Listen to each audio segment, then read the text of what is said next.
مرتبہ امام کی ایک اٹھنی تھی جس کو میں پیش کر کے ختم کر رہا ہوں. امام کی اٹھنی تھی جس پہ امام نے سارے سفر کیے تھے. امام باقر سے کہا مولا کی وہ اٹھنی بہت زیادہ ہو رہی ہے, اپنے سر پر پٹک دی. امام نے اسے کھول دو. جب اٹھنی کو کھولا بہت جلدی سے جنت البقیع میں آئے, زمین پہ بیٹھ کے اپنے سر کو امام کے روضہ اقدس پہ رکھا, قبر مطہر پہ سر رکھا. 3 دن تک روتے رہے, پھر اس کے بعد شہید ہو گئے. امام نے باقر سے پوچھا مولا کیا بات تھی کہ کیوں نہیں زندہ رہی؟ کہا میرے بابا نے زندان کا سفر جی کے ساتھ کیا تھا, یہ جینا نہیں چاہتی تھی. ہائے میرا سوال چلا گیا. میں کہوں گا آج کوئی ہو نہ ہو, جناب زینب ضرور آئے گی.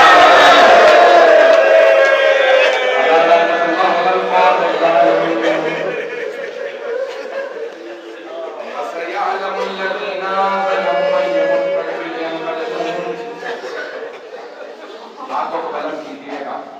میں مختصر سے دعا کروں, میں ہمیشہ بات کرنے کی دعا کرتا ہوں. آئے میرے ہاتھوں کو بلند کریں, مل کے ہاتھ بلند کیجیے گا. ایک مرتبہ کریں اے سید سجاد. مولا آپ کو آپ کی گھٹیوں کے پردے کا بڑا مولا سے نے پوچھا نا مولا ایک باتوں نے آپ کو زیادہ بنایا. آپ فرماتے ہیں 2 باتوں میں مجھے بڑا بنایا. ایک میری گھٹیوں کے پردے میں, دوسرے میری بہن کے سوال میں. میری چھوٹی سی بہن بہت سوال کرتی تھی تو مجھے بہت رونا آتا تھا. آپ بلند میں سر کے سننے کی مل کے دعا کریں گے. ایک بات سب ہوگا, پروردگارا واسطہ زیارت ناہیہ کے اس جملے کا کہ امام زمانہ کہتے ہیں میرا سلام اس معصومہ بچے تھے جس کے رخساروں کا رنگ بدلتا رہتا ہے, جس کے رخساروں کا رنگ بدلتا رہتا تھا. کبھی کباب سے رنگ سرخ ہو جاتے ہیں, کبھی نیلے ہو جاتے رخسار. امام زمانہ کہتے ہیں میرا سلام اس بچے پہ جس کے رخساروں کا رنگ بدل جاتا. امام سجاد کہتے ہیں میرے بہن کے سوالوں میں مجھے بہت رونا آیا. جب ایک مرتبہ آپ نے دیکھا ہے نا یتیم بچوں کو بہت شوق ہوتا ہے تو گلے سے لگانے اور سر پہ شفقت کا ہاتھ رکھنے. جب حلب میں یا شام میں کسی مقام پہ بیوی کی رسیہ کھلی بہت تیزی سے دوڑتی ہوئی آئیں, اپنے بھائی کے گلے میں باہر ڈالی. جیسے باہر ڈالی نا امام کی آواز آئی کیا آواز ہے. مجھے یہ دھوپ میں بٹھاتے ہیں نا میری زنجیریں گرم ہو جاتی ہیں. جب کوئی زنجیریں ہلاتا ہے نا تو میری کھال اترنے لگتی ہے گرم زنجیروں کی وجہ سے. بیوی لپٹ کے رو رہی تھی, اتنے میں پانی ملا. جیسے کسی نے کوزہ ہاتھوں میں لیا نا پانی نہیں دیا. دوڑتی ہوئی آئی, بھائی کے زنجیروں کے پاس اور نے کہا بہنی کیا کیا؟ بھیا آپ نے تو کہا تھا زنجیریں گرم ہیں, میں زنجیروں کو ٹھنڈا کر رہے ہو. پروردگارا باس ظالمان کی عظمتوں کا امام زمانہ کے ظہور میں تعجیل دشمنان اہل بیت کو نیست و نابود فرما. پروردگارا داعش کو غارت فرما, مومنین کی حفاظت فرما. پروردگارا تیری بارگاہ میں جو ہاتھ بلند میں کسی کو رد نہ فرما. ہم سب کو زندگی میں امام سجاد کی, امام حسین کی زیارت نصیب فرما, آخرت میں ان کی شفاعت نصیب فرما. پروردگارا جنت البقیع جنت معلیٰ دوبارہ تعمیر ہوتا دیکھنا نصیب فرما. آل سعود کا خاتمہ فرما. پروردگارا ظلم کا خاتمہ فرما, مومنین کی حفاظت فرما. پروردگارا ہمارے مقامات مقدسہ کی حفاظت فرما. پروردگارا خصوصاً شام کے تمام روزوں کی حفاظت فرما. پروردگارا میں سوال کروں آپ سے, کبھی آپ نے آج تک دیکھا کہ کسی بیمار کو بستر سے گرا دیا گیا ہو؟ شام غریبہ میں ایک بیمار سے اس کا بستر چھین لیا گیا, اسے بستر سے گرا دیا گیا. آج رکھنے کے کرتے پروردگارا شام غریبہ کے اس بیمار کا واسطہ جتنے مومنین مریض ہیں سب کو شفا کاملہ عطا فرما. بے اولادوں کو اولاد عنایت فرما, مقروضوں کے قرضے عطا فرما, پریشان حالوں کی پریشانیاں دور فرما. حج و زیارات کی تمنا رکھنے والوں کو حج و زیارات نصیب فرما. اس امام باقر کو ترقی عنایت فرما. خدمت کرنے والوں کی توفیقات میں اضافہ فرما. سجادیہ نے جو اہتمام کیا اپنی بارگاہ میں قبول فرما۔ پروردگار جتنے اداکار موجود ہیں پروردگار سب کو اپنی بارگاہ میں قبول فرما۔ جو ہاتھ بلند ہے کسی کو رد نہ فرما۔ پروردگار ہماری گنہگار آنکھوں کو امام زمانہ کی زیارت نصیب فرما۔ بہت بڑے بزرگ عالم دین سے مجتہد سے سوال کیا، انہوں نے کہا کہ میری ملاقات میں امام زمانہ سے کہا مولا آپ کی شیعوں کے لیے کوئی پیغام ہے؟ کہا میرے شیعوں سے کہنا جب بھی میرے ظہور کی دعا مانگے میری پھپھی زینب کا واسطہ خدا میرے پھپھی کا واسطہ رد نہیں کرتا۔ پروردگار جناب زینب کی عظمتوں ان کے پردے کا واسطہ ان کی عظمتوں کا واسطہ ہم سب کو امام زمانہ کا ظہور دیکھنا نصیب فرما۔ ربنا تقبل منا انك انت السميع العليم بحق محمد وآله الطيبين الطاهرين المعصومين۔ حسین